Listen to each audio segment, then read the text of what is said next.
Primer de tot, bona tarda una altra vegada, donar-vos la benvinguda a Amics de la UNESCO de Barcelona i res, aquí us convidem permanentment en aquesta casa, les activitats que fem, per tot el que vosaltres vulgueu i vulgueu gaudir d'estar amb nosaltres. O sigui que moltíssimes gràcies. Avui continuem amb el cicle amb la Fundació de Bioètica, que treballem juntament amb la Fundació Grífols, molts de vosaltres segurament ja ho sabeu. Aquesta és la segona conferència que avui fem, en fem una cada mes i cada mes hi ha un tema del qual es parla. Avui presentem el Rosauro Varo Cobos. És un metge pediatre, investigació i cooperant. És nascut a Còrdova l'any 1982 i ha exercit tota la seva professió en diferents països com són la Índia, Perú, Costa Rica, Sud-àfrica, Malawi, República Centreafricana i Moçambic. És doctor en Medicina a la línia de salut internacional per la Universitat de Barcelona i ha guanyat una de les beques de bioètica de la Fundació Víctor Grífols. Per tant, jo no sé perquè jo el veig molt jove, és de l'any 82 i ha passat per tants països que jo no sé si he tingut temps de veure'ls. Només deu haver treballat aquest xicot. Per tant, moltes felicitats a la seva esposa i a la seva filleta que corre per aquí i en tot cas moltíssimes gràcies Rosauro perquè el que avui ens exposarà serà exactament aquest títol, Racisme, Medicina Colonial i Salut Global. Aprofito també per dir-vos que ha publicat fa molt poc un llibre que és El lugar común. Llavors a mi em posen una mica una sinopsis, què et sembla? La llegeixo o no? Sí? Vale. Doncs us la llegeixo perquè us faci boca i el aneu a comprar. Mira com et faig propaganda, Perfecto. Escolta, En Sorongo, un pueblo africano ficticio, una pediatra de origen senegalés pero criada en Barcelona, sobrelleva como puede los rigores del clima tropical, la falta de medios, los dramas de sus pacientes, las amenazas de la guerra y sus propios fantasmas interiores. Además, se enfrenta en un dilema que es político, pero también personal, a las contradicciones que solo se pueden vivir en un auténtico contexto de emergencia. Rosauro Varo Cobos, que tiene una amplia experiencia como médico en varios países de África, plantea un diagnóstico transparente hacia las responsabilidades de dichas crisis, pero también hacia quienes se entregan a los que sufren con generosidad y arrojo. Su prosa es dura y porosa a un tiempo, y sus personajes se tambalean en el límite entre lo muy real y lo casi imposible. No em digueu que no us venen ganes d'anar-lo a comprar, Doncs fins aquí, i ara sí que li cedeixo la paraula al doctor Cobos. No, Vera. Varo Cobos. Ai, perdona. Doctor, perdona. Gràcies. Bona tarda. En primer lloc, volia agrair als amics de la UNESCO per acollir-me, per poder presentar la meva feina en bioètica. També a la Fundació Grífols per la beca que m'ha permès aprofundir en el tema del racisme, la medicina i la salut global.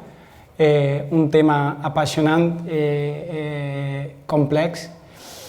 Es un placer estar aquí. Tengo una relación profesional y afectiva muy estrecha con Barcelona.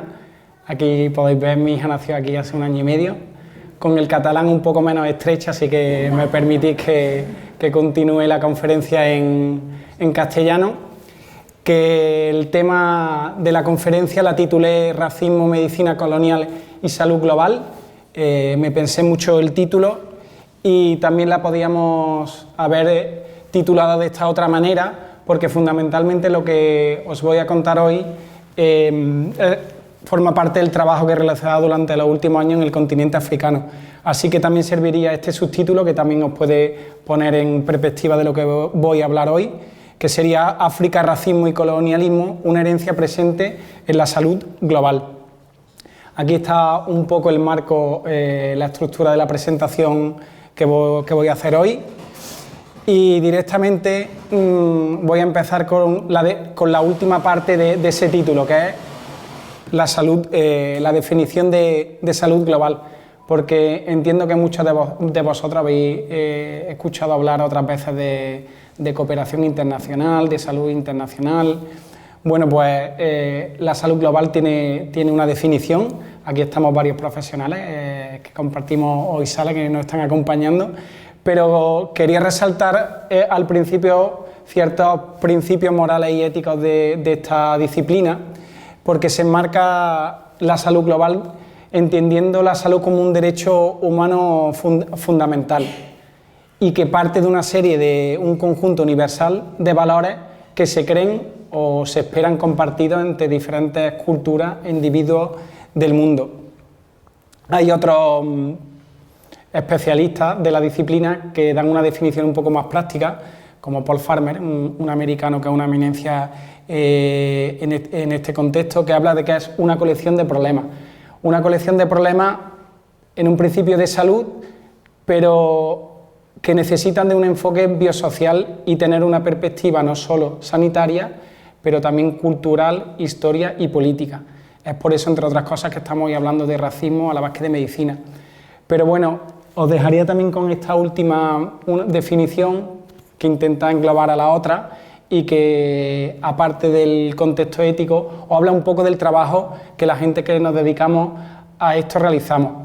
Y es una disciplina que tiene como prioridad la salud y la equidad a todos los ciudadanos y a todos los individuos del mundo, que no solo se centra en los problemas de salud, sino también en sus determinantes y en sus posibles soluciones. Y también es interesante, como hablaba previamente de los diferentes planos que puede tener, que tiene una cooperación multidisciplinar. El trabajo no es solo de sanitario, pero muchas veces también es gestor de recursos humanos, otros de antropólogos, otros de sociólogos. Entonces, de lo que vamos a hablar hoy tiene una perspectiva muy amplia. Todo esto lo he ido aprendiendo, aparte de estas definiciones, con mi trabajo en los últimos años. Has dicho que era joven, pero diría que en los últimos 20 años, porque empecé a dedicarme a esto en la facultad, donde empecé a trabajar. La primera experiencia que tuve fue en Costa Rica, pero en Latinoamérica también estuve después en Perú. Fui de voluntario también a la India, hice un máster en Liverpool de esta especialidad y después he trabajado en diferentes países africanos. Hemos hablado antes, por ejemplo, de Senegal, pero he estado también en Malawi, en Sudáfrica y sobre todo en Mozambique, y que es donde he realizado la mayor parte de mi trabajo. Ahí he trabajado para el Instituto de Salud Global de Barcelona, que está aquí cerca, y estuve un tiempo allí y en breve también me mudaré allá a vivir. Ahora lo estoy haciendo en Marruecos. Como veis, la cosa es no parar mucho en el mismo sitio. Y aquí podéis ver el contexto de Mozambique, una pequeña localidad al sur del país, cerca de Maputo, y esta que veis aquí es la unidad de ensayos clínicos, donde hemos hecho mucha de la investigación, y ahí podéis ver varias fotos del sitio, y esto era simplemente para empezar la conferencia ya así, con los pies puestos en el terreno, más allá de, como decía, de la teoría. Yo he ido aprendiendo a base del contacto con una serie de realidades, una serie de problemas y una serie de dilemas éticos a los que te expones cuando estás trabajando en estos contextos. Esa es una imagen de Manisa, justo al lado del hospital, un sitio bastante idílico, pero la otra también es una imagen de República Centroafricana, donde estuve trabajando con Médicos Sin Fronteras. Como podéis ver, me gusta esta imagen en el sentido en que refleja claramente lo que es la infancia en algunos sitios como República Centroafricana, y son dos niños jugando a la puerta de una casa con todos los utensilios de cocina. Como podéis ver, hay un hacha detrás de uno de ellos, y sirve para ponernos un poco en contexto y para poner a vosotros, porque la realidad médica que se vive en países como estos, y en este caso en Mozambique, es muy diferente. Por ejemplo, es muy diferente al trabajo como pediatra que he realizado aquí. Esta niña que veis aquí a la derecha era una niña que tenía una desnutrición aguda, lo que viene a ser llamado un kwashiorkor. Un segundo que está ahí Lola, perdonad. Y son patologías que no son frecuentes aquí, con un tratamiento adecuado puede responder, pero eso tiene una alta mortalidad. Lo que veis ahí al lado justamente son dos hermanos gemelos prematuros de pocas semanas de edad que tuvimos que transferir desde un hospital rural a Maputo, que fallecerían poco tiempo después porque pesaban menos de 1 kilo. Esta es una niña también que se llama Celeste, Laura, que está ahí, también la conoció, una niña que llegó con un cuadro también agudo de malnutrición, con VIH, con neumonía, con anemia, que falleció a las pocas horas de entrar en nuestro hospital. El VIH pediátrico sigue siendo una realidad contundente en los países del África subsahariana, también lo es la tuberculosis, y el otro es un niño que llegó con una alteración vertebral y con una incapacidad para la marcha que después diagnosticamos como una tuberculosis. Esta es una mujer sentada en la puerta de su casa, que fue uno de los días que salimos cuando trabajaba con Médicos Sin Fronteras, y la vimos a la puerta de la casa, y lo que tenía al final era una filariasis, lo que se llama una elefantiasis.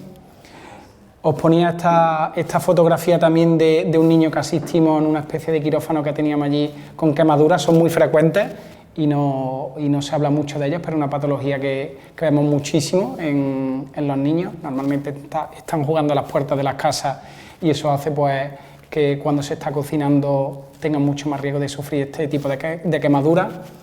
Y como veis, la realidad es muy diferente a lo que podéis hacer la realidad del Clinic, que lo tenemos aquí al lado.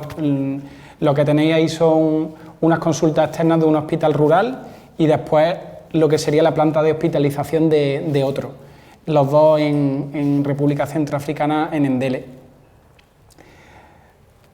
Seguimos poniéndonos en contexto, y no solo las enfermedades que trata, sino cómo las trata, muy diferente.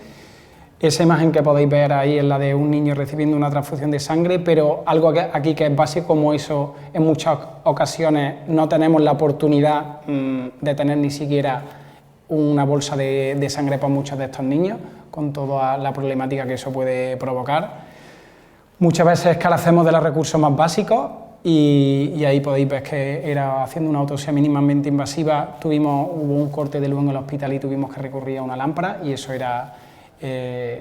pasa frecuentemente. Muchas ocasiones lo que aquí vemos, un traslado de una ambulancia que llegue en 5 minutos allí, puede ser que no llegue en horas. Eso es un pinchazo de una rueda, por ejemplo, en República Centroafricana. Y además trabaja en contextos durísimos, que no es solo de carestía de recursos, sino que también de mucha inseguridad. Y ahí podéis ver también en República Centroafricana un grupo de militares a la puerta del hospital controlando la entrada. Para terminar, solo quería mostraros otras dos cosas.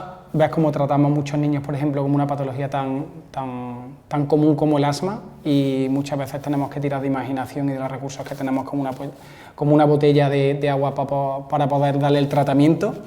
Y al lado podéis ver un niño que murió en paritorio. Normalmente se envuelven, no lo habéis escrito, pero ponéis nominados, los niños pequeños que ni siquiera han llegado a recibir un nombre, porque muchas de las causas de muerte, debido a la falta de recursos, no sabemos ni siquiera de qué se están muriendo. Todo esto que estoy contando ahora mismo no es solo una experiencia personal y son casos concretos, que también lo son, sino que esto se traduce en unas desigualdades sanitarias abismales. Por poneros algunos datos, aunque no muchos, si aquí la mortalidad puede estar de 3 cada 1000 nacidos vivos en España, en países como Chad puede ser 40 o 50 veces superior. La media en África de niños que se mueren comparado con África es 14 veces superior, por patologías, como veis aquí, que son muy diferentes a las que vemos, porque el 50%, la mayoría, son el periodo neonatal, y otras muchas son malaria, neumonía o diarrea. Entonces esto es importante entender estas desigualdades y estas diferencias para seguir progresando en el tema del que vamos a hablar hoy, y no es que me esté yendo por las ramas, sino que creo que la traducción de todo lo que os he dicho tiene mucho que ver con el legado que arrastramos. Un legado que básicamente ha tenido su impacto más poderoso en África. Un África que os pediría ahora mismo solo unos microsegundos que penséis en la primera imagen que se os viene a la cabeza cuando pensáis en África. Seguramente será muy parecida a esta que saca de Google, simplemente puse África en el buscador y cogí las 4 primeras. Es algo que tenemos muy en la cabeza, pues poblaciones rurales, niños, mujeres, pero también contextos de sequía, contextos duros. Y lo he sacado a colación porque hay un concepto que me gusta especialmente de uno de los filósofos de la teoría postcolonial más importante de la actualidad, que se llama Achille Mbembe. Os recomiendo encarecidamente un libro que se llama Crítica de la razón negra, ensayo sobre el racismo contemporáneo, que creo que es una obra de referencia para el tema que estamos hablando hoy. Y muchas de las cosas que hoy diga están influenciadas por él. Y él habla de que África es un yacimiento de fantasía, que como podéis ver ahí, dice que está cultivada, alimentada, reproducida y diseminada por un conjunto de dispositivos políticos y culturales para hacernos tener una visión de la misma, pero sobre todo para que eso derive en un deseo y una fascinación y esa imagen de África pueda tener una potencia autónoma. Una potencia autónoma que ha hecho que no solo África se vea diferente, sino que a los habitantes de África, como es el negro, y utilizo esta palabra aunque pueda parecer un poco más malsonante porque es la que él utiliza en este libro y creo que nos puede servir como referencia, porque también sobre el negro ha habido una serie de relatos, de historias que lo han moldeado en realidad a la imagen que hemos hecho de ellos mismos, y que derivan mucho de la historia del racismo y de la empresa colonial en el continente africano. Llegado a este punto, tenemos ahora que hablar de lo que es el racismo y hay diferentes definiciones. Yo esta es una de las que he cogido, que habla que es un sistema social organizado en la que una clase o grupo social jerarquiza a los grupos sociales dependiendo del color de la piel. ¿Por qué ha pasado esto en la historia y cuándo ha pasado y cómo hemos llegado a esto, como iremos viendo? Pues fundamentalmente esto ha sido un programa desde Europa que lo que pretendía era esclavizar al negro y al habitante del continente africano. Es por eso que es importante lo segundo que pone en esta diapositiva, y es que no se debe ver el racismo como el fruto de un acto individual, ni como el fruto de una conducta particular en un momento. Así lo defendía Frantz Fanon, que era otro de los filósofos más importantes del continente del siglo XX. Y permitirme que haga aquí un inciso porque lo vemos frecuentemente, por ejemplo, lo ponía en el blog de Grifols, cuando hablaba, por ejemplo, en el fútbol, ¿no? Cuando hay un acto racista, la primera tendencia de todo el mundo es a decir, no, ese no es el Real Madrid, ese no es el Barcelona, ese no es el Valladolid, ese no es el Córdoba, eso es alguien que no nos representa. Pues creo que debemos de darle la vuelta totalmente a eso. No es cuestión de que represente o no al Valladolid y al Córdoba, es cuestión de que es parte de nuestra sociedad. Y cuando a un jugador, por una actitud incluso impropia que tenga dentro de un terreno de juego, lo primero que le sale es un insulto en el modo de mono o negro de mierda, eso deberíamos de empezar a llamarlo por su nombre. Y eso es un acto racista englobado dentro de un sistema que viene de un tiempo y con una historia. Bueno, dicho esto, deciros que hay filósofos que todavía han llegado más, por ejemplo Michel Foucault, que tiene un concepto que también nos vendría muy al caso para hablar de la raza y el racismo, que hablaba del biopoder, que habla que todo Estado moderno, como sistema opresor, en algún punto pasa por el racismo. Y en Mbembe dice que los Estados europeos, tal y como los conocemos, no hubiéramos sido los que somos, me incluyo en primera persona del plural, si no hubiera sido por la fuerza del racismo. Pueden sonar a reflexiones o comentarios demasiado potentes, ¿no? Incluso exagerados, pero como iremos viendo, a mí me parecen que tienen mucho sentido. Como decía, todo esto tiene una tradición que empezó en el siglo, diríamos, XVII-XVIII. Fundamentalmente yo creo que con el objetivo prioritario del esclavismo, del tráfico negrero. No es un tema baladí, yo creo que muchas veces lo olvidamos porque se calculan que hasta entre 11 y 20 millones de personas negras fueron utilizadas como esclavos, sin contar las muertes que hubo en el terreno africano. Y para justificar que la raza negra y que el negro era inferior al blanco, se utilizó todo un aparato, un dispositivo ideológico, pero también científico. Aquí podéis ver como algunas obras clásicas, como Carl Linnaeus, en el Sistema Naturae de finales del siglo XVIII, ya clasificaba las diferentes razas de los humanos, algo que después hizo también Buffon en la Historia Natural. Y en ese contexto la teoría darwinista vino a ayudar a las teorías racistas, porque ese darwinismo social que hablaba de que unas razas eran mejores que las otras, de que unos grupos sociales tenían más potencia que otros, se vio plenamente justificada con esa teoría natural.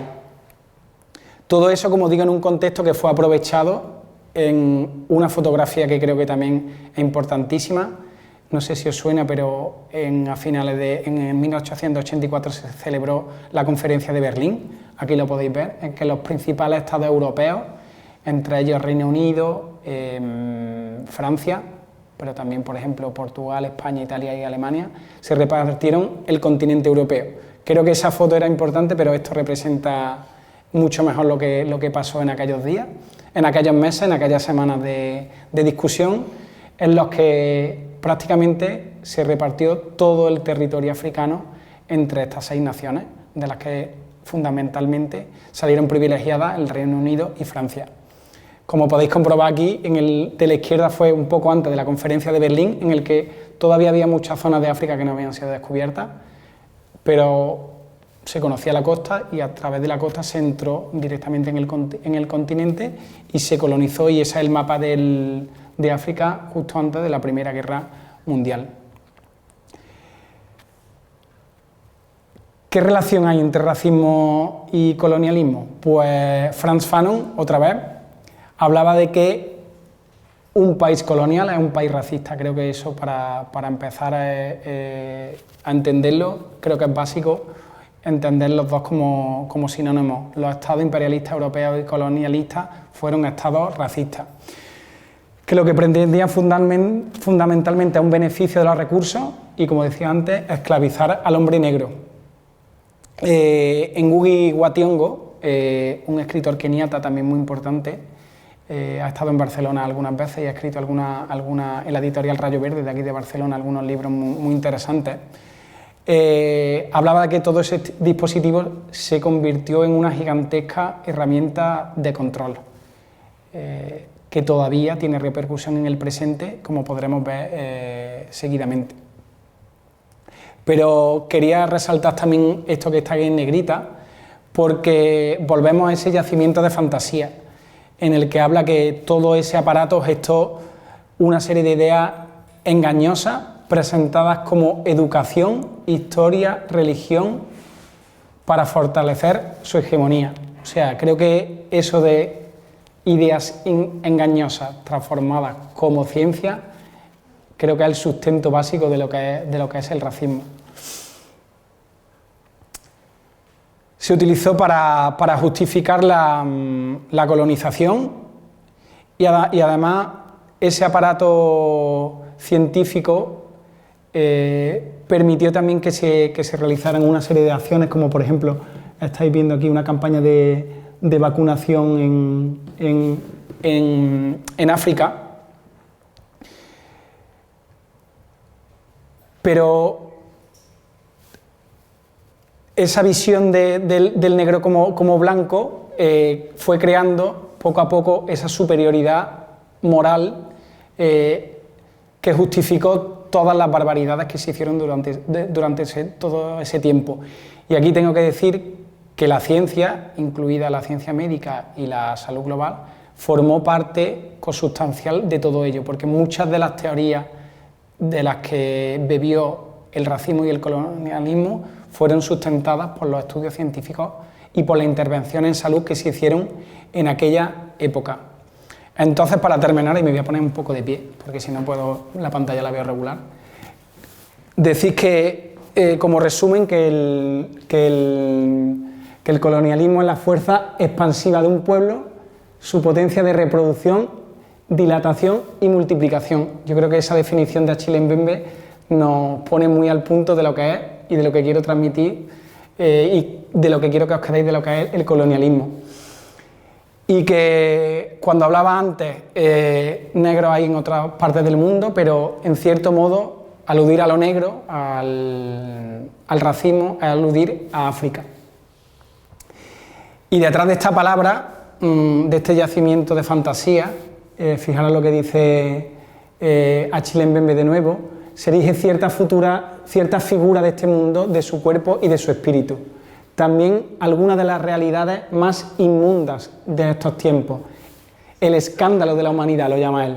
El testigo vivo de la violencia actual y la inequidad, que es su causa principal. Una vez más, esa definición nos permite ver cómo eso todavía tiene una traslación, por ejemplo, en los casos que he transmitido al principio. Pero bueno, en cada momento es lícito preguntarse, ¿pero es cierto que esto pasa todavía? Pues una vez más he puesto ahí en Google África, medicina colonial, y me ha salido una foto de hace 100 y pico años. La he cogido al azar entre varias que había, y otra foto de hace, supongo que hace pocos años, supongo que es un cooperante o un médico que hay. Y la verdad, bueno, es un poco fácil hacer la comparación, pero creo que no tiene mucha discusión la comparativa y en el marco en el que nos movemos todavía al hablar de racismo, colonialismo y África. Bueno, he venido a hablaros de medicina y salud global. ¿Qué es la medicina colonial? Pues la medicina colonial fundamentalmente es aquella desarrollada por los imperios coloniales a partir de su expansión en el siglo XIX. Se podría poner otros límites, pero yo creo que para el caso nos ocupa es fundamental tener en cuenta ese hito histórico. Y lo que decía antes, pero quería volver a repetirlo, es que en un principio esa medicina colonial fue una medicina muy militar que fundamentalmente estaba centrada en el aparato militar que trabajaba para la colonia. Después, cuando estas colonias se fueron expandiendo, se empezó a trabajar con el personal administrativo y una vez allí, no solo para el tráfico negrero, se utilizó esta medicina colonial para investigar la salud de las poblaciones que podían aportar también recursos extractivos, fundamentalmente a nivel de la agricultura y de la minería. Es decir, intento estudiar y darle una mejor salud a la población, fundamentalmente para que me permita tener un beneficio económico al máximo nivel. Y de tal manera que esta medicina colonial también deciros que tuvo gran desarrollo y que influenció mucho de los avances y de las investigaciones científicas de la época. Y lo que conocemos hoy como medicina y salud pública como materia científica coincidió con la expansión colonial europea. Y esto creo que es algo que ni siquiera los que trabajan, a mí nunca me lo habían contado, ni siquiera en historia de medicina, y creo que es algo que es relativamente novedoso comentarlo, pero que me parece que es bastante evidente. En una época, como dice otra experta en la materia, en los que como muchos tratamientos farmacéuticos y campañas de vacunación estaban en alza, os he puesto aquí este libro porque me gusta mucho el título, Africa, a Living Laboratory. Lo que quiere decir es que de repente, cuando hay esa expansión de toda la ciencia médica, hay un campo abierto para la investigación amplísimo, en lo que se pueden desarrollar una serie de cosas con un marco ético que no es el que tenemos actualmente, que no existía tampoco en Europa. Entonces las sociedades médicas y científicas y coloniales pueden desarrollar una serie de investigaciones que a lo mejor no pudieran haber hecho en otro tiempo y en otro lugar. Todo esto generó lo que Helen Tilley ha llamado violencia estructural, que que generaba una serie de estructuras sociales que provocaban unas desigualdades y unas diferencias entre grupos, porque, lo vuelvo a repetir, el objetivo fundamental del racismo es la desigualdad y la diferencia de estructuras sociales. Entonces, ella lo llama violencia estructural. De hecho, fijaros lo que dice aquí ella también, que la conquista imperial europea en tierra africana fue violenta y disruptiva hasta tal punto que los médicos que trabajaban en los territorios coloniales y se tomaban en serio el principio ético, por ejemplo, de no maleficencia, y ya entramos directamente en el terreno de la ética, tenían que enfrentarse en realidad a los problemas de salud que estaban generando sus propios gobiernos imperiales. Entonces, básicamente tenían una coyuntura muy difícil, callejones sin salida éticos y médicos para tratar a las poblaciones a las que asistían. Ella da alguna serie de ejemplos, por ejemplo, el uso de fármacos con graves efectos secundarios, y aquí el ejemplo clásico podía ser el tratamiento de la leishmaniasis o de la enfermedad del sueño, que en realidad provocaba hasta en el 5 o el 10% de los pacientes un trastorno neurocognitivo fortísimo, casi peor que el de la enfermedad, que en realidad es una enfermedad letal. Traslado forzado de poblaciones sin su consentimiento. El aumento de las enfermedades ocupacionales, como he dicho por ahí, por ejemplo, es un caso típico aquí, es el caso de la tuberculosis en las minas de Sudáfrica. Todavía hoy, Sudáfrica, uno de los países con mayor tasa de tuberculosis del mundo, y la alteración de hábitats naturales para las construcciones, con lo que implicaba la enfermedad asociada a los vectores, y por ejemplo podemos poner el ejemplo de la malaria. Esto provocó también que los médicos que trabajaban allí se enfrentaran, como hemos dicho, a dilemas éticos muy potentes, y que en determinadas ocasiones clamaran en alto por la situación que estaba ocurriendo allí. No se puede decir que su trabajo fuera completamente amoral. Yo creo que la medicina lleva implícito una serie de valores éticos a cumplir por el simplemente cumplimiento de la praxis clínica, pero sí que se vulnerarán muchos de estos principios éticos, entre otras cosas por las cosas que se dejaron de hacer. Y fijaros lo que decían algunos médicos: en comparación con lo que ha hecho para otras partes del mundo, el Comité de Salud de la Sociedad de Naciones Unidas ha hecho muy poco por el continente africano. Muy poco por el continente africano, lo que generó una cifra de mortalidad y morbilidad que, como os acordáis de la diapositiva que he puesto ahí con las diferencias, se siguen manteniendo en la actualidad. Y con este escenario tan precario hubo un problema muy serio a nivel de estructura de salud pública a todos los niveles. Y he puesto esta diapositiva porque está aquí también Laura, que es experta en VIH, porque la acusación que se le hace a esa medicina colonial lleva hasta hablar de que todas las intervenciones que se hicieron en el Congo a nivel de infraestructura, lo que veis es las líneas de comunicación del Congo, por donde se traficaba con hombres y recursos materiales, materias primas, son ríos y trenes. Según el árbol genético del VIH, coincide plenamente con la expansión de este virus por el mundo. O sea, hasta ese punto llegó el daño que se hizo a las poblaciones africanas. Digo que hizo, pero esos sistemas de salud precarios se siguen manteniendo en la actualidad. Ya lo habéis visto antes previamente con todos los ejemplos que he puesto, pero quiero que imaginéis una vez más un laboratorio del Clinic, y no tengo nada con el Clinic, pero lo tenemos aquí al lado y me resulta fácil la comparación. Eso es República Centroafricana, y esto es una campaña de vacunación en Ndele, también en República Centroafricana, con una nevera que prácticamente es la que nos llevaríamos a la playa cualquier día de sol. Así que esa violencia estructural tiene su eco muy presente ahora mismo. Entonces, en ese mundo de ayer, ¿qué fuerza psicológica y sociológica se encontraba tras las prácticas clínicas de esos sanitarios? Pues la propia Tilly afirma, por ejemplo, que esa redistribución profundamente inequitativa de los recursos de la vida y de los privilegios de la ciudadanía a escala global confería al blanco parte de su aplomo, porque ese yacimiento de fantasías que hacía el negro verse inferior también provocaba lo contrario, que el blanco se viera o nos viéramos superiores y que se justificaran todo ese tipo de desigualdades. Muchas de las veces, como ella dice, alardeando de proezas técnicas y científicas que en realidad están muy alejadas de lo que la ética médica y científica debería de estar. Pero empiezan, si no era ya incómoda el título de esta sesión, las preguntas incómodas porque, como decía, a mí todo esto me ha llevado por un proceso de reflexión y de encontrarme con dilemas éticos que nunca me había encontrado. Entonces, ciertamente resulta fácil pensar que lo que se hizo hace 150 años estaba mal.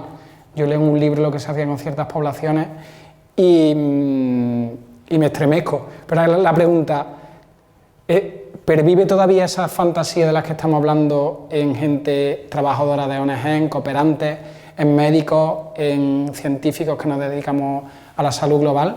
Si yo estoy diciendo que parte de esa violencia estructural todavía forma parte del mundo de hoy, aquí las preguntas que uno debe hacerse es ¿en qué estoy contribuyendo yo a eso? Y sí que es verdad que muchas de las cosas que dice, por ejemplo, Tilly, se siguen manteniendo bajo mi punto de vista.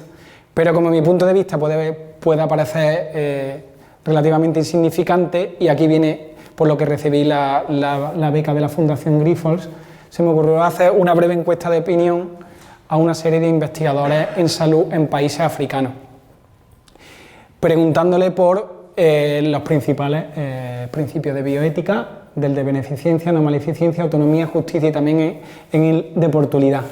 Entonces una serie de investigadoras, fundamentalmente investigadoras, porque la mayoría eran de sexo femenino, de nacionalidad española, y que habían estado una media de unos 10 años trabajando en salud global, se me ocurrió hacerle una serie de preguntas de bioética. Esta encuesta, que ahora no la voy a ir pregunta por pregunta, pero sí las principales conclusiones de este trabajo, preguntándole fundamentalmente si creían que los principios de la bioética en investigación sanitaria en África se habían podido ver vulnerados bajo su experiencia propia. Tengo que decir que es interesante que de 43 personas a las que pregunté, respondieron 10. Es un tema que, como os digo, que es complicado. Verdaderamente era voluntario, pero y en la encuesta muchas veces, si no hace un trabajo, pues no va a recibir una respuesta adecuada, pero es un 20 y pico % de la gente que respondió. El 80-90%, casi todos los participantes dijeron que algún principio de la bioética estaba afectado, fundamentalmente el de autonomía, pero también el de no maleficencia y el de oportunidad. Y las principales conclusiones que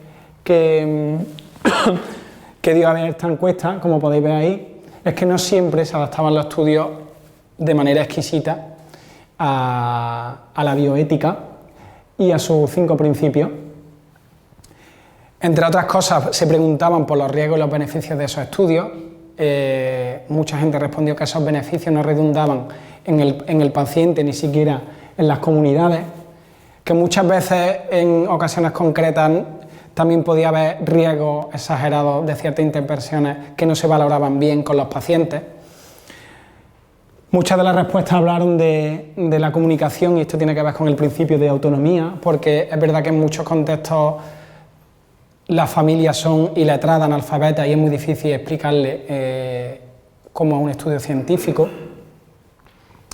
El proceso, por tanto, cómo se desarrolla el consentimiento informado, muchas veces no es el adecuado y deja mucho que desear. No solo los pacientes, sino las comunidades muchas veces tardaban o nunca ven el resultado del trabajo que se ha hecho en ellas. Llegamos allí, presentamos el estudio, reclutamos a nuestros pacientes, nos volvemos, presentamos una tesis, publicamos artículos y me vuelvo a Córdoba, y en realidad la gente de Mozambique puede que nunca se haya enterado del trabajo que he hecho durante este tiempo. Eso me parece interesante también tenerlo en cuenta. Pero sobre todo terminar con esta frase, porque volvemos a hablar de inequidad y de desigualdades. Una de las participantes decía que las circunstancias de un estudio en África siempre tienen un pie de desigualdad, que tenemos que tener en cuenta que la situación socioeconómica de las poblaciones hace que se tenga que hacer mucho trabajo para estar acorde con estos principios de bioética y las necesidades de las propias poblaciones.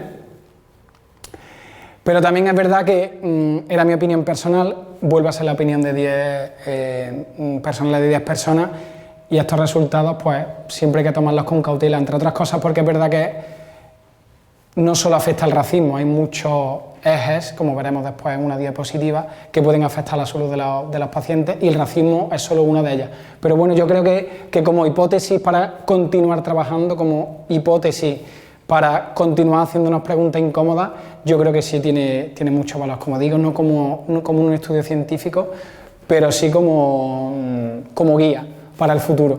De hecho, ya hay otras instituciones que han empezado a hablar de este tipo de cosas. Fundamentalmente solo hablaron de la Escuela de Medicina Tropical de Liverpool y de Londres, fundada en los años 1898 y 1899, si lo recordáis, pocos años después de la Conferencia de Berlín y en pleno auge del colonialismo, en los que se han visto, ellos han declarado ya abiertamente que tienen una serie de problemas estructurales con las personas de color de sus instituciones, en lo que es la progresión, por ejemplo, académica y el trato que se les da. Entonces, es algo que ya se está empezando a hablar, pero creo que es solo un primer paso. Esta es la diapositiva de la que hablaba, porque el tema del racismo es solo una de las partes que hay que intuir, ahí lo podéis ver a la izquierda, pero esta dificultad y esta incomodidad de este tema no debe hacernos, para mí, yo creo, desistir en seguir entendiendo qué es lo que pasa.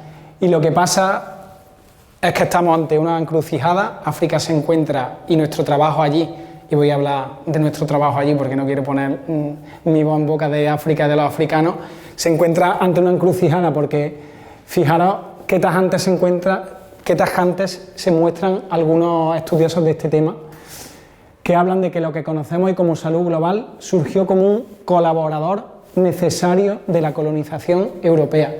Esta frase creo que es bastante contundente. Desde entonces ha mutado en diferentes formas, por ejemplo, medicina colonial, medicina misionera, medicina tropical y salud internacional, pero todavía no ha abandonado sus orígenes y estructuras coloniales.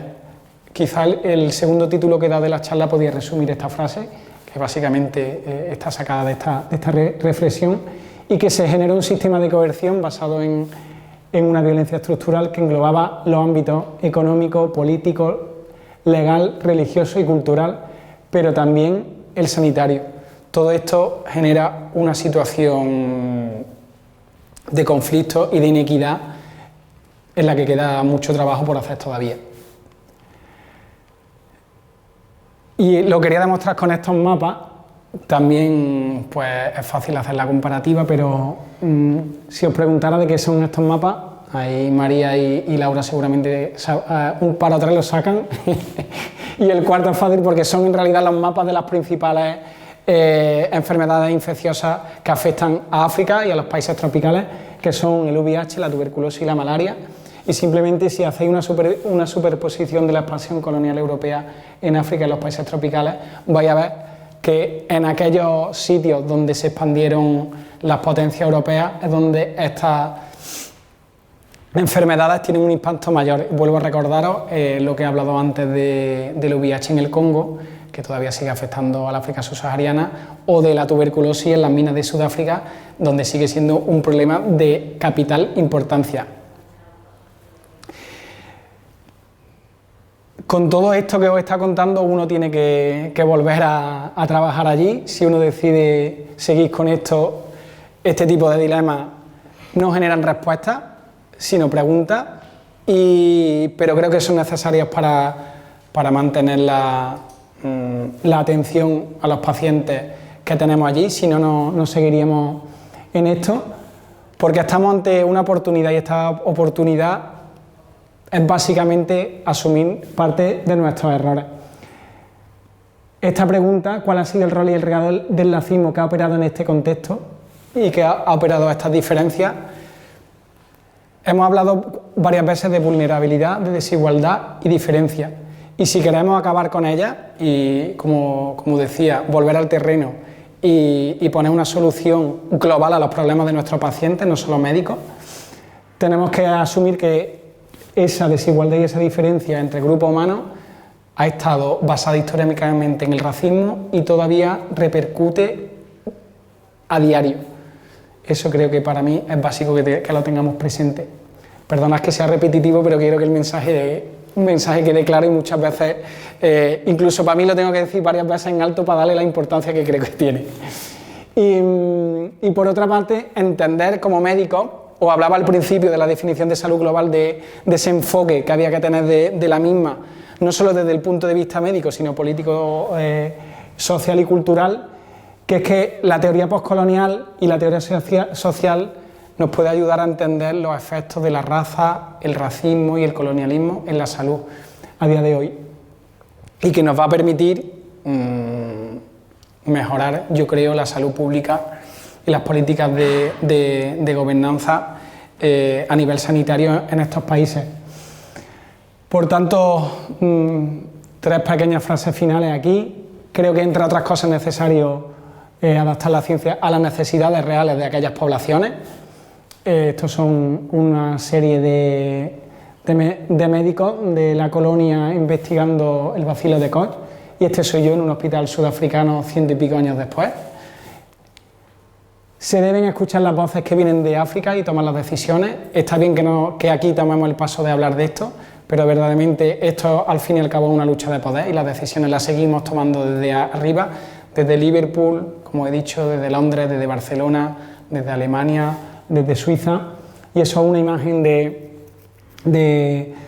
una campaña, creo que era en, bueno, no me acuerdo dónde era, pero en el centro de África, y esto es una campaña de otra compañera nuestra en la que estuvimos, Laura y yo, en Etiopía, en una zona rural de Harar, en el este de Etiopía, hace muy poco.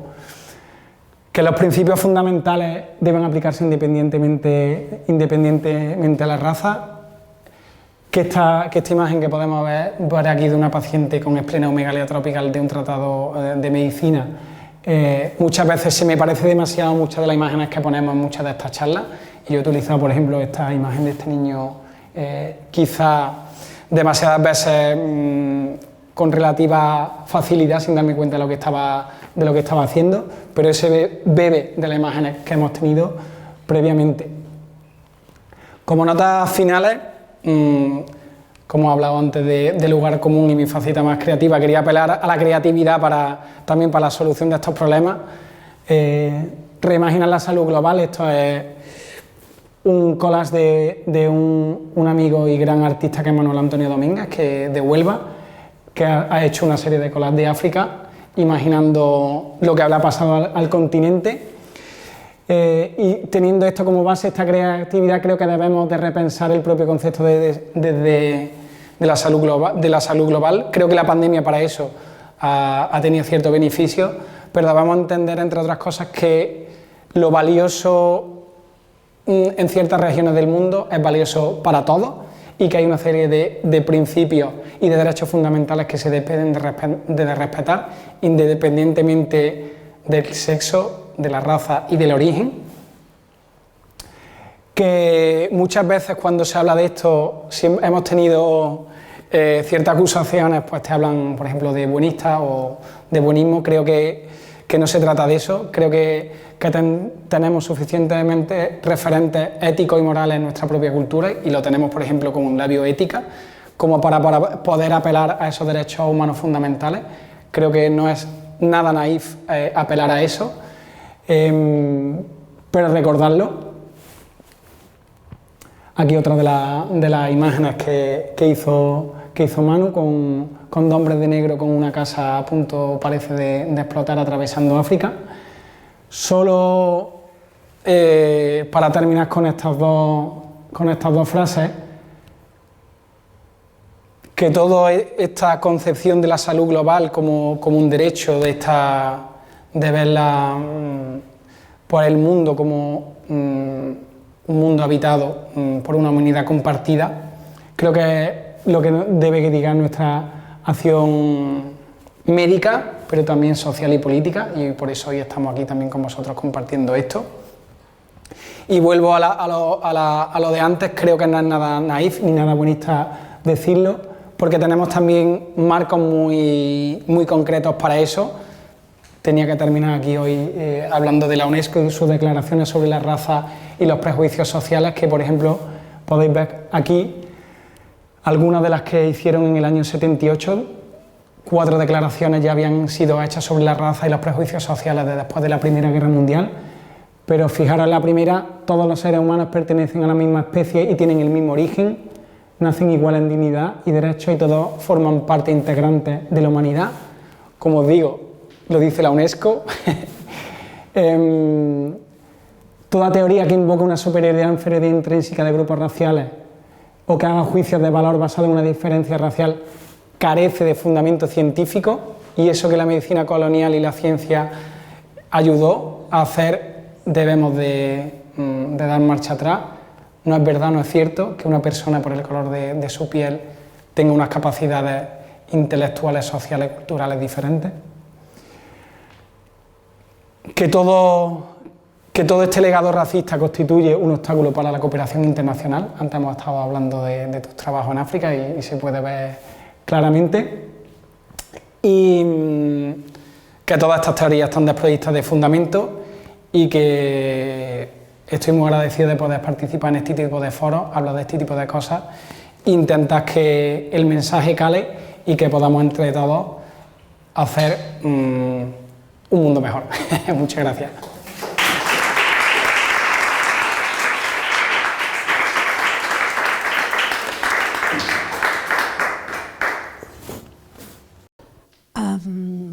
Muchas gràcies, doctor.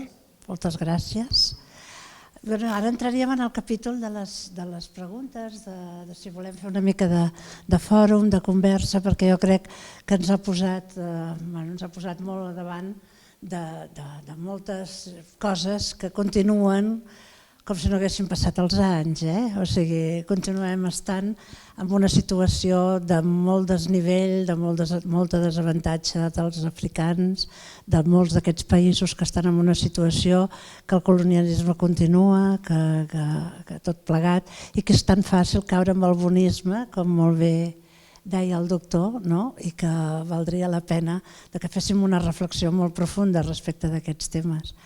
Per tant, a mi m'agradaria, doncs no sé, què us ha semblat, què voldríeu preguntar-li, ara que jo crec que tenim una oportunitat d'or, perquè aquest senyor trigarem a tenir-lo per Barcelona i per tant, tal com ho veig, valdrà la pena de si algú de vosaltres, què us sembla? Sí? ¿No? Sí, que hace falta, sí. Gracias. Mira, yo te quería preguntar si en vuestra labor médica encontráis en los gobiernos de los distintos países más bien colaboración o más bien obstáculos. Me imagino que tampoco se puede homologar porque los países son muy diferentes y sus gobiernos también, ¿no? Pero ¿qué encontráis? ¿Colaboración o freno? Y lo mismo con respecto a las ONGs que trabajan sobre el terreno. ¿Qué tipo de relación y de vínculos establecéis? Gracias y enhorabuena. La verdad, como estás diciendo, el contexto es fundamental. Por ejemplo, como he enseñado antes, la foto de los militares en las puertas del hospital de República Centroafricana, depende mucho de la situación y la estabilidad a nivel económico y social del país. Por ejemplo, en República Centroafricana, que viene a ser uno de los que un Estado fallido, la colaboración es complicada porque las estructuras del Estado están totalmente desintegradas. Después, es verdad, eso en República Centroafricana y en mi experiencia particular. En Mozambique también, pues depende en ocasiones, no solo ya del gobierno en conjunto, que sí, pero también de las diferentes personas que pasen, por ejemplo, por el Ministerio de Salud y hemos colaborado en Mozambique con gente que forma parte de los programas de VIH y de malaria, y te encuentras pues gente que está muy interesada, que tiene muchas ganas de trabajar, y también te encuentras lo contrario. Entonces es difícil hacer una visión global de todos los países, pero es que incluso dentro de los países es diferente el tipo de momento político que viven, y eso está muchas veces muy adscrito a la persona que pase por ahí. Entonces te diría que es variante, y que incluso en un mismo país, en un cierto periodo de tiempo, ahora por ejemplo que llevo un tiempo en Marruecos, puede ser un ejemplo muy concreto de cómo una entidad internacional que se dedica a la salud global y que está trabajando con un gobierno como el de Marruecos, autónomo, el conflicto político con el Sáhara, no sé si acordáis seguro del año pasado, el gran salto masivo que hubo de la valla, paralizó muchos de los proyectos. Poco tiempo después, la declaración de Pedro Sánchez sobre el Sáhara lo volvió a agilizar. Entonces, no solo es el contexto geográfico y el país, sino el momento político. Y después con las ONG, pues también creo que tengo una experiencia, yo diría, en global positiva. También depende del tipo de proyecto, porque yo, por ejemplo, estoy muy acostumbrado a hacer proyectos en salud, pero habría que ver otro tipo de ellos, pero en salud yo creo que sí hay buena colaboración, pero también depende del tipo de proyecto y del tipo de persona que esté a cargo de ese proyecto, pero en general yo creo que la experiencia es positiva. Alguna altra persona? Sí. Bueno, en primer lloc, moltes gràcies. Molts temes, a mi el cap a vegades sí. Estava a punt d'explotar, però vull dir-te, a mi m'ha sorprès molt, però com deia la companya, és cert que vull dir, els governs de les diferents nacions no ajuden massa. Però jo també volia preguntar amb el tema de les ONGs, perquè també s'ha dit i se sap i tal, que dius, bueno, jo puc ser donant d'una ONG, però preguntaria, no sé si això tu ho coneixes, si realment arriben a bon fi totes aquestes donacions. I una tercera pregunta que et voldria fer, perquè clar, has explicat tants temes que són impactants i tal, i que penses, bé, però jo què puc fer? Vull dir, si ja els governs no es posen d'acord, si les ONGs també hi ha aquest tema, cada un de nosaltres, jo personalment, què puc fer? Perquè clar, em sento impotent, em sento com un granet de sorra. De las dos preguntas que me haces, que son difíciles, bueno, la primera creo que es la menos difícil, porque yo creo que el mayor porcentaje de lo que se gestiona, y todo también depende del buen hacer de cada ONG, yo creo que el mayor porcentaje se gestiona de buena manera. Es verdad que como en otros ámbitos pues han podido salir ciertos casos que han dado cierta mala imagen, y ciertas cosas estoy seguro de que se podían hacer mejor. Y yo cada día en mi trabajo veo cosas que se pueden hacer mejor, pero como en cualquier ámbito profesional.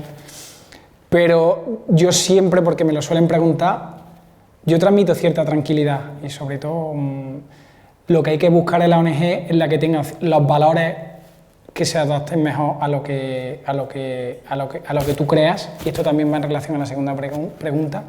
Yo, por ejemplo, puedes decir, prefiero la ayuda humanitaria por ciertas cosas y lo pongo en Médicos Sin Fronteras, o lo prefiero la cooperación al desarrollo, lo prefiero en Médicos del Mundo.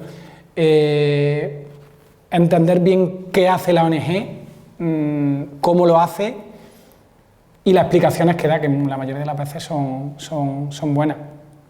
Entonces, vuelvo a responderte, sí, el mayor porcentaje se gestiona bien, y aquí te he puesto uno de los ejemplos de los que puedes hacer como ciudadana. Pero en este punto en el que otra de las cosas que puedes hacer ya la has hecho, que has venido hoy a escuchar un miércoles hablar de racismo, medicina colonial y salud global, que no creo que sea un título muy atractivo en muchos sitios, pero tener conciencia del tema es un paso para que esto se convierta en un tema importante a nivel político y social. Pero yo le he ido dando más importancia a raíz que he ido investigando. Y si queremos que nuestros gobiernos también tengan una serie de comportamientos éticos, también tenemos nosotros conocer qué es lo que queremos que hagan, qué es lo que queremos exigirles.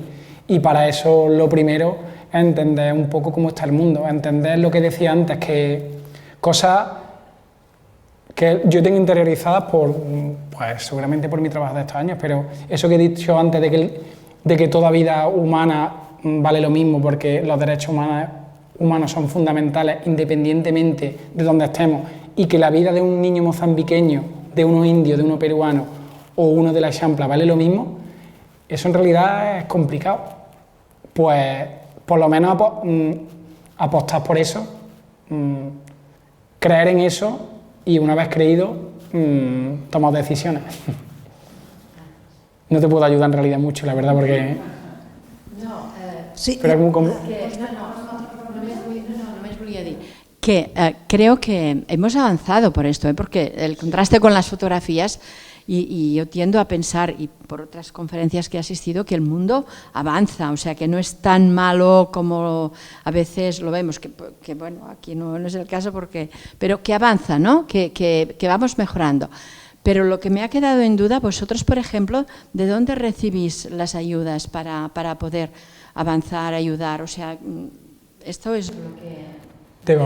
De gobiernos, de fundaciones privadas, de fundaciones de investigación. En concreto, donde nosotros trabajamos ahora mismo, hay donaciones particulares a proyectos. Eso lo diferencia, por ejemplo, de otras como Médicos Sin Fronteras, que hasta el 80% de los fondos son de gente que aporta, de donantes. Pero muchos de los fondos con los que nosotros trabajamos son competitivos, son a nivel científico. Muchas de las becas y de los proyectos que recibimos, pues tú aplicas fondos europeos y en vez de investigar una enfermedad coronaria de pacientes alemanes, pues está estudiando la malaria en niños africanos. Y ahí estamos también tirando por ejemplo, de fondos competitivos. Y voy a hacer autocrítica porque me gusta lo que está diciendo, porque muchas de estas presentaciones, quizás yo estoy acostumbrado a muchas de las fotografías, mucho de lo que hablo, y me dicen que doy un mensaje muy pesimista, muy triste, que me pongo muy serio a hablar de esto. Yo sí sigo en esto y llevo tanto tiempo porque sí creo que se están haciendo cosas bien. La verdad es que quizá también debería hablar otras veces de las muchas cosas que hacemos bien. Muchos de los casos que he presentado hemos vuelto a ver a los niños muchas veces por el hospital. Se avanza en muchas cosas, hay retrocesos en otros, pero como en todo. Pero sí, me lo voy a apuntar para la próxima, porque tampoco quiero que os vayáis con un sentimiento de desesperanza, que llegáis hoy sin ganas de cenar y montéis un follón en vuestro comedor hoy con vuestra familia. Yo quisiera hacer una pregunta, si me lo permites, y es, yo creo que hay la salud global, efectivamente, como tú has dicho de alguna forma, hay muchas partes, ¿no? Forma parte también de la cultura y la educación y el conocimiento. Esto ayudaría mucho a que las sociedades más humildes pudieran hacerse cargo de su propia situación y su propio cuerpo. En este sentido, a mí me gustaría saber si se ha aumentado el porcentaje de personas o de población científica propiamente africana. Porque en general siempre estamos hablando de muchos europeos, ¿no? Y americanos, y que bajan y tal y cual, pero yo diría que en estos momentos hay mucho conocimiento de personas africanas que quizá no quieran ir. Esto es otro tema, pero sí que me gustaría saber si se ha aumentado el porcentaje de sociedad africana que se ocupa de sí misma, porque esto también elevaría la propia autoestima de la misma sociedad africana. Una de las diapositivas que hablaba ahí de que había que fomentar la visión de la ciencia y de la investigación desde el propio continente, en realidad apelaba a lo que tú estás diciendo. Yo lo llamo también lucha de poder, pero también es una transferencia de recursos. Y esa transferencia de recursos que está habiendo en la actualidad en muchos de los países se está traduciendo en un mayor porcentaje, por ejemplo, de científicos y de gente que se dedica a la investigación biomédica. Como habéis visto antes, yo trabajo en el Centro de Investigación de Manisa y yo tengo muchos compañeros que han hecho la tesis, por ejemplo, en la Universidad de Barcelona. Muchos de ellos son los investigadores principales de los proyectos, y uno de los objetivos del Centro de Investigación y de la actividad conjunta que tiene con nuestra fundación, con el Instituto de Salud Global de Barcelona, es que haya un desarrollo profesional también de los mozambiqueños.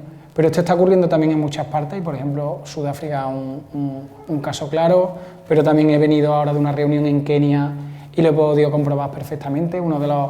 El Centro de Equilibrio de Investigación, uno de los más importantes del continente, el 98% son africanos. Vengo de Etiopía, donde también hemos tenido un proyecto de mortalidad donde se están haciendo cosas de salud y el porcentaje mayor son africanos, muchos de ellos también licenciados y aspirando a tesis doctorales que, entre otras cosas, con los mismos criterios y la misma calidad que una tesis como en cualquier otra parte del mundo. O sea que sí está ocurriendo lo que tú estás diciendo, afortunadamente, y cada vez hay una masa crítica más importante a todos los niveles, educativos, científicos, sociales, políticos, en el continente, sin duda. Y eso es una muy buena noticia. Esto es una gran noticia, yo creo que es una de las mejores noticias porque todo lo que uno mismo se puede hacer, ¿no? Y yo creo que esto es elevar la autoestima de las mismas sociedades, tanto africanas como europeas, como de cualquier parte, ¿no? O sea que me encanta que hayas constatado que este porcentaje se haya aumentado.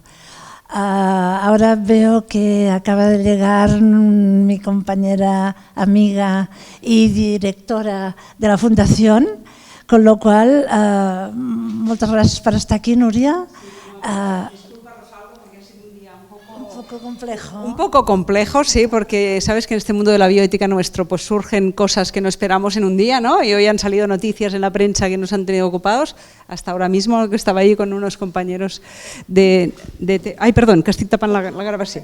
Con unos compañeros de TV3. Entonces, no te he podido ni siquiera escuchar. Me sabe muy mal. Yo conozco el trabajo que estás haciendo y como hemos podido grabármela. Pero te voy a decir, desafortunadamente me han grabado.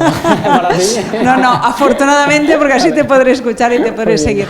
Pero no me atrevo a intervenir porque no te he podido escuchar, con lo cual las preguntas normalmente van vinculadas a lo que ha expuesto el ponente, ¿no? En este caso no lo puedo hacer.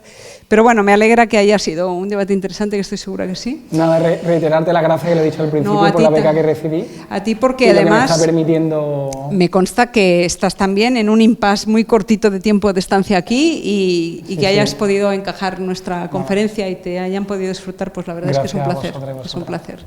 Pues nada, Rosa, no sé si hi havia preguntes pendents. Hi ha més de preguntes? Alguna pregunta, alguna reflexió que ens pugui enriquir el debat o les reflexions? ¿No?